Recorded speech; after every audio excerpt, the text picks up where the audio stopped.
Temujin To'g'rilxon huzuridan qaytib o'z yurtiga yetib kelgach, ukasi Qasor va o'gay ukasi Belgutoyni Jamuhaga elchi qilib yubordi. Ular Jamuha huzuriga borib, bo'lgan voqealardan uni xabardor qilishdi.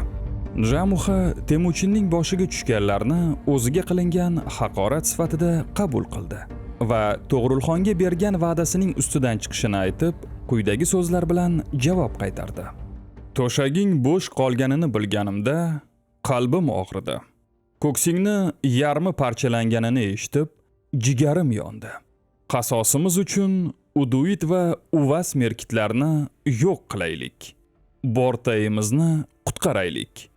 Butun Kaat merkitlarni ezaylik. Xotining Bortayini qaytarib olaylik.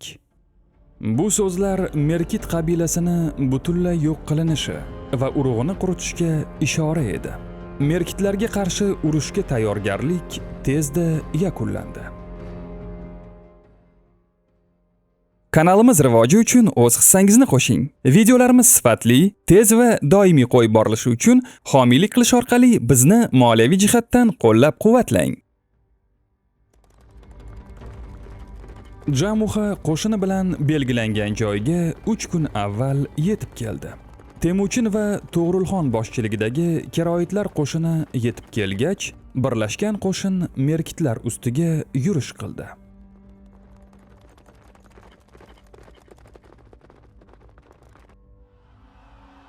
Merkitlarga qo'qqisdan hujum qilindi. Qo'lga tushganlar qatl qilinib, ayovsiz qirib tashlandi va bu jangda juda ko'p merkitlik o'ldirildi. Ayollar va bolalar asir qilindi. Merkit qabilasi tarqalib ketdi va Temujin xotini Bortayni qutqardi. Merkit qabilasi Bortayni olib qochganining jazosini ortig'i bilan oldi. 300 dan ortiq merkitlik o'ldirildi. Asirga tushgan ayollar va bolalar olib ketildi. Bu g'alaba Temujinga juda katta obro'-e'tibor olib keldi. Bu davrning kutilmagan voqealaridan biri shuki, merkitlar asirligidan qutulgan Temujinning rafiqasi Borta oradan ko'p vaqt o'tmay farzand ko'rganidir. Yangi tug'ilgan bolaga mehmon ma'nosini anglatadigan Joji ismini qo'yishdi. Temujin Jojining o'zidan yoki xotinini o'g'irlab ketgan merkitlardan biridan ekanini hech qachon tekshirishni xohlamagandi. Merkitlar ustidan qozonilgan g'alabadan so'ng Temujin va Jamuha 1,5 yil davomida yonma-yon ko'chmanchi hayot kechirdilar. Ammo undan keyin ikki yetakchining yo'llari ajraldi. Bu voqealardan so'ng Temujin 1186-yilga 1189-yil ham deb taxmin qilinadi. Qurultoy qarori bilan xon unvonini oldi. Temujin keroyitlar xoni To'g'rilxonga o'zini xon etib saylanganini bildirish uchun elchi yubordi. To'g'rilxon elchilarga "O'g'lim Temujinni xon qilganingiz juda to'g'ri qarordir. Siz mo'g'ullar qanday qilib xonsiz qolishingiz mumkin edi? Bu qaroringizni aslo buzmanglar. Bu kelishuvingizni aslo parchalamanglar. Yoqangizni yana yirtmanglar" deb javob yubordi. Bundan tashqari Temujin Jamuhaga ham elchi yubordi. Temujin elchisi yetib kelganida Jamuha shunday dedi: "Altan va Xucharga borib, shularni aytingiz. Altan va Xuchar, siz do'stim Temujinning biqillarini turtib, qo'rg'alarni qitqilab, nima uchun ikkovimizning oramizga ayriliq soldingiz? Do'stimdan hali ayrilmagan chog'imda nima uchun do'stim Temujinni xon qilmadingiz? Endi uni qanday niyat bilan xon qilmoqdasizlar? Altan va Xuchar, bergan so'zingizga sodiq qolib, do'stimning ko'nglini tinchlantiringiz va do'stimga yaxshi do'stlik tilanglar." Jamuhaning so'zlari shulardan iborat edi. Bu voqealardan keyin Jamuhaning ukasi Taychar Temujin yerlarida bir poda ot o'g'irlashga uringanida o'ldirilgach, ularning munosabatlari buzilib, dushmanlikka aylandi. Jamuha qasos olish maqsadida 30 ming kishilik qo'shin to'pladi va Temujinning ustiga yurish qildi.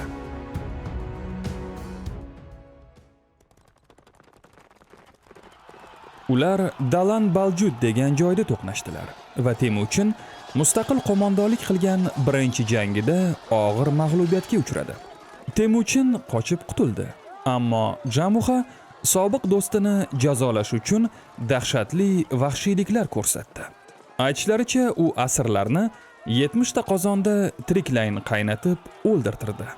Shuningdek, u Neuday va Chahan Uvaning boshlarini kesib, ot dumiga bog'latib sudratdi.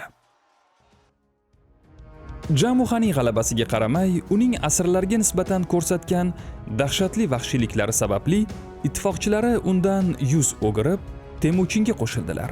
Temujin esa shuncha xalq va shuncha ulus Jamuxadan ayrilib, o'z ixtiyori bilan keldi deb quvonardi. Bu davrda tatarlar Xitoyning chegara hududlarini talon-taroj qilib, xalqqa qo'rquv solayotgan edilar. 1198-yilda Shimoliy Xitoydagi Tsin sulolasi To'g'rulxon va Temujindan tatarlarga qarshi yordam so'radi. Temujin ham ota-bobolari bilan adovat qilgani va otasi Yasugay Bahodirni zaharlab o'ldirgani uchun tatarlardan nafratlanardi. Bu fursatdan foydalangan Temujin To'g'rulxon bilan birga tatarlarga qarshi yurish qildi. Ularning rahbarlari o'ldirildi. Mamlakati talon-taroj qilindi. Xitoylar tatarlarga qarshi butun g'alabani To'g'rulxonga bog'ladilar. Xitoy sarkardasi Mo'g'ollarning o'ng o'laroq talaffuz qiladigan Van Vang, ya'ni podshoh unvonini berdi. Mana shunday qilib, To'g'rulxon O'ngxon unvonida qo'llana boshladi.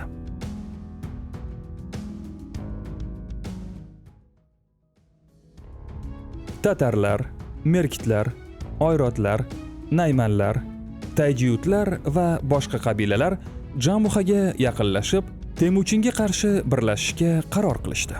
1201-yilda Jamuxani Gurxon unvoni bilan hukmdorlari deb e'lon qildilar. Buni eshitgan Temujin O'ngxonga xabar yubordi. O'ngxon bu xabarni olar-olmas darhol qo'shinini to'plab Temujinning yoniga keldi. Chingizxon va O'ngxon maslahatlashib, Jamuxaga qarshi jang qilishga qaror qildilar va yo'lga chiqishdi. Ikki qo'shin jang maydoniga yetib keldi. Ushbu jangda Oyrot va Nayman shamollari sabab bo'lgan yomg'irli bo'ronga qaramay, Temujin va O'ngxon qo'shini Jamuxa qo'shinini tor-mor qilib, uni chekinishga majbur qildi. Temujin va O'ngxon g'alabani mustahkamlash uchun dushmanlarini ta'qib qildilar. O'ngxon eski navkari Jamuxaning ortidan tushdi. Jamuxa uni ta'qib etayotgan O'ngxonga taslim bo'ldi. Jamuxa o'ldirilmaydigan darajada qadrli bo'lgani uchun O'ngxon unga rahm qildi va uni yana o'z navkari sifatida qabul qildi. Temujin esa tayjiyutlarga qarshi ilk to'qnashuvda og'ir jarohat olishiga qaramay, Jelme tomonidan davolanganidan so'ng g'alaba qozonishga muvaffaq bo'ldi. Temujin tayjiyutlarning yetakchilarini o'ldirib, qolganlarni unga itoat qilishga majbur qildi va tarafdorlar orasiga tarqatdi. Temujinning yoniga uni asirligidan qutqargan tayjiyutlardan Sorkan Shira keldi. Temujin Sorkan Shira bilan suhbatidan so'ng uning otiga bir o'q kelib tegib, bo'yin suyagini parchalaganini aytib, bu o'qni tog' ortidan kim otdi deya so'radi. Bunga javoban Jirgoaday shunday dedi: "Bu o'qni tog' ortidan men otdim. Hozir xon meni o'ldirsa, mendan faqat bir hovuch iflos tuproq qoladi. Agar kechirilsam, xon oldida chuqur suvlardan o'tib, yorqin toshlarni sindirib, dushmanga qarab otilaman.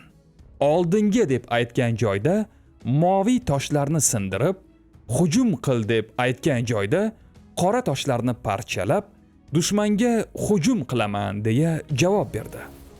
Temujin shunday buyurdi: "Dushman kabi harakat qilgan kishi o'ldirganini va dushmanligini yashiradi.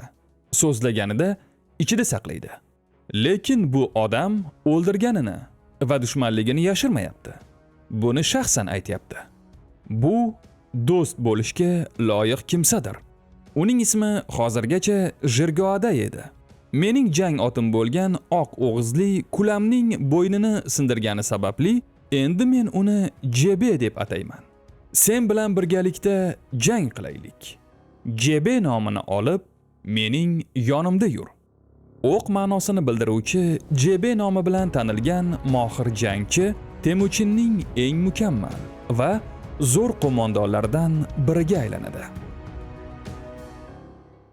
Videolarimiz ko'proq kishiga yetib borishi uchun obuna bo'lib, do'stlaringizga kanalimiz linkini tarqatishingizni va videolarimizga like va izoh qoldirishingizni iltimos qilib qolamiz.